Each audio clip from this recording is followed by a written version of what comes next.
আজকে সকাল থেকেই শরীরটা ম্যাজম্যাজ করতেছিল, ভালো লাগতেছিল না কোনো কিছুই। আজকে আমার স্বামী আমার সাথে রাগ হয়েছে, কোনো কথা বলে না, আমিও তার সাথে বলি না। কালকে আমার স্বামী অনেক মারধর করছে, তার জন্যই মনে হয় এই হাত পাও ব্যথা হয়ে গেছে। জানি না কিসের কারণে কি হয়, যখনই সে বাইরে যায় হঠাৎ করে বাসায় এসে আমাকে যদি খাটে দেখে তার কোনো কিছুই ভালো লাগে না।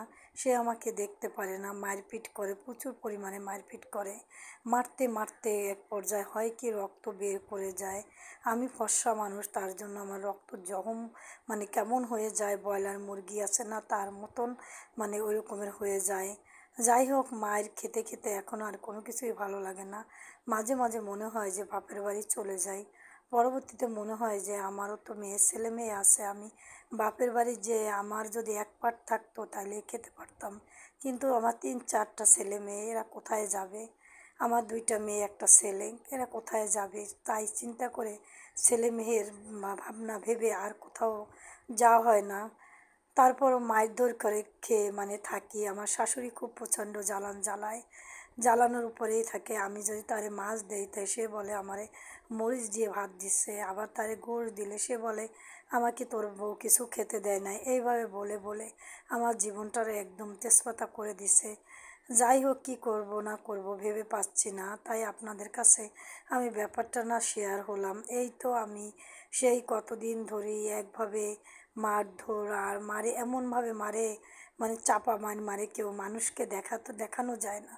এমন এমন জায়গায় মারবে, কারণ মানুষকে দেখালে মানুষ তাকে মানে ভয় পাবে, এর জন্য কাউকে বলা হয় না। যাই হোক, আমার দেবরে আজকে বিয়ে করে নিয়ে আসছে। তারপর বিয়ে করে নিয়ে আসার পরে আমার সাথে ঝগড়া তুমুল সে বাজিয়ে দিয়েছে। আমি অথচ ওইখানে কোনো ঝগড়া করিনি, তারাই তাদের মতন করে ঝগড়া করেছে। তারপরও আমাকে কেন জানি তারা সন্দেহ করে আমি নাকি সব কিছু করি, আমি নাকি সব কিছুর মানে করি, ঝগড়া করি, সব বাদাই বোদাই দিই। কিন্তু অথচ আমি তার কাছেও থাকি না, ওই ঝগড়া কাজের কাছে আমি দূর থেকেই দেখি। তারপরও আমাকে যেন কেন যেন পেছানো হয়, আমি জানি না। ছোটো দেবরের বিয়েটাও অলরেডি হয়ে গেছে, এখন আমার কাছে সে আমার সাথে একসাথে কথা বলে, রান্না বান্না করে। ও তো নতুন, ও কিছুই জানে না। আমার শাশুড়ি বলে ওর সাথে একদম কথা বলা যাবে না। আমি কিছুই বলি না, আমি হতভম্বর মতন দাঁড়িয়ে থাকি যে কেন এই কথা বলে। ওই বউর কাছে বলে যে এই ওর সাথে কথা বলবা না, ও ভালো না, ওর সাথে আমরা কেউ কথা বলি না বাসা, তুমি কেন বলো?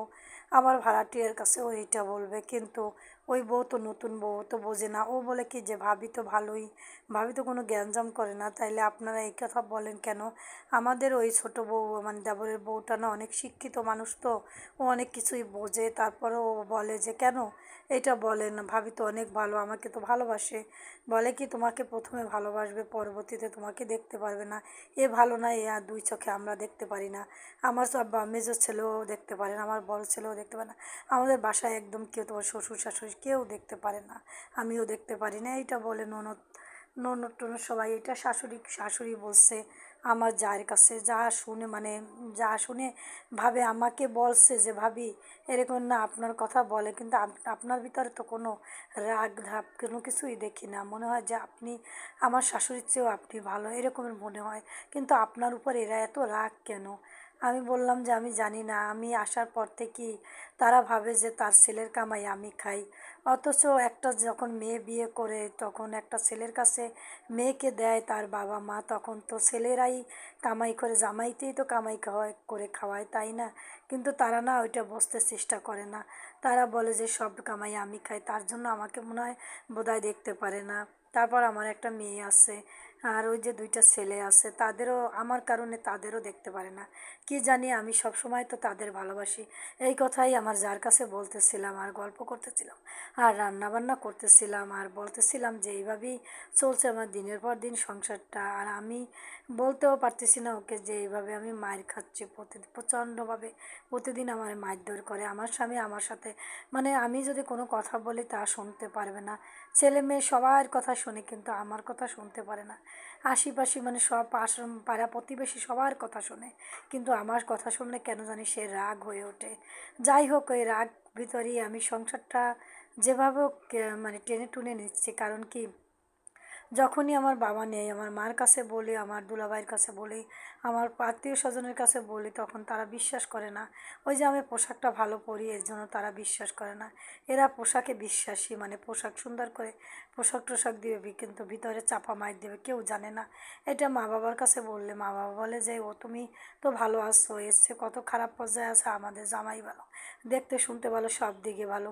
কিন্তু তাদের আমি বুঝাইতে পারি না যে তারা সে এরকমের আমার প্রত্যেকটা রাত্রিরে চাপা মারে, এভাবে মারে, কিন্তু তোমরা কেন বিশ্বাস করো না? তারা বলে যে এভাবে থাকতে হবে, সমাজ আছে না, সমাজের মানুষ কি বলবে। আমি তাকে বললাম যে সমাজের মানুষ কি আমাকে খেতে দেয় না পড়তে দেয়, কেন এই কথা তোমরা বলো? আমি যদি মরে যাই তখন সমাজ দিয়ে কি হবে?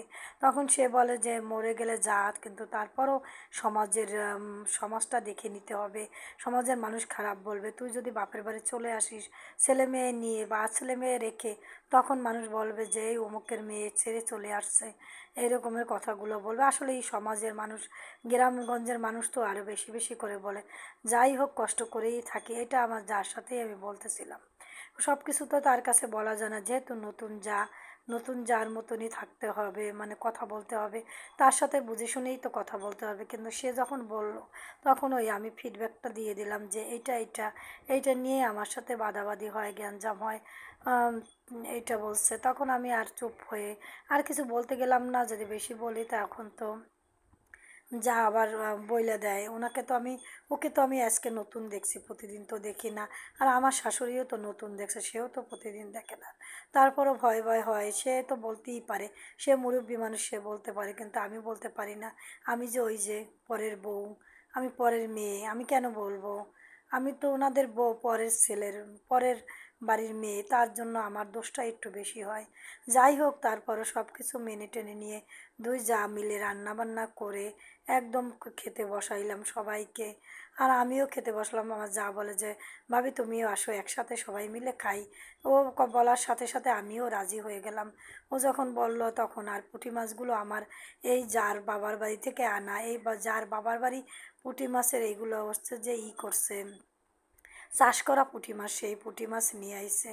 আর এদিকে বাইরে তুমুল ধরে বৃষ্টি হচ্ছে, সেই ভিডিওটাও একটু করে নিচ্ছে। আর যার সাথে একটু খুনসুটি কথাবার্তা বলে নিচ্ছি, আর তার ভিডিওর ভিতরে আনি নেই। একদিন না একদিন আমার যাকে আমার ভিডিওর ভিতরে নিয়ে আসবো, যদি আসতে চায়। জোর করে তো কাউকে আনা যায় না। আর এইখানে আমাদের ভাড়াটিয়া মেয়ে ছিল, কতগুলো শাক সবজি কেটে নিচ্ছিল, ও কেটে নিচ্ছিল। আর আমাকে বলতেছিল যে আন্টি ভিডিও করেন। আমাকে আচ্ছা ঠিক আছে, আমি তো ভিডিও করবোই, যেখানে ভিডিও পাবো সেখানে তো করবোই। এই পর্যন্তই ভিডিওটা শেষ। আল্লাহ হাফেজ।